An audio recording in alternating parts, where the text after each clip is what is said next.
dowladda Ruushka ayaa ballaarin doonta weerarka ay ka wado gudaha dalka Ukraine haddii dalalka reer galbeedka ay hubka ridada fog u soo diraan Ukraine.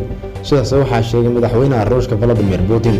Digniinta ayaa imaanaysa xilli xaddi qaraxyo ay gilgileen qaybo ka mid ah magaalada Kiev, taas oo weerarkii ugu horreeyay ee caasimadda lagu qaaday muddo toddobaadyo ah. Ruushka ayaa sheegay inuu bartilmaameedsaday taangiyo ay soo dhiibeen dalalka reer Yurub. Ukraine waxa ay sheegtay in goobtaasi ay ahayd warshad lagu dayactiro qadadka tareenada. caasimada ayaa bilihii la soo dhaafay waxaa ka dhacay duqeymo aanan badnayn kadib markii Ruushka uu dadaaladiisa isugu geeyay gobolka Donbas. xilli Ruushku halkaasi boqolaal kiiloomitir oo bariga ku yaala ka sameynaya horumar gabaabsi ah, balse sugan ayaa dhowr dal waxa ay ku yabooheen inay Kiev u diri doonaan hub casri ah.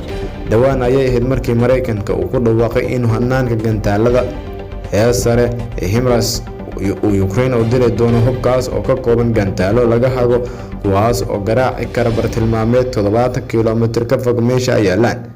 hubkaasi oo gaari kara wax ka badan inta ay gaaraan artimitriga ay haystaan Ukraine.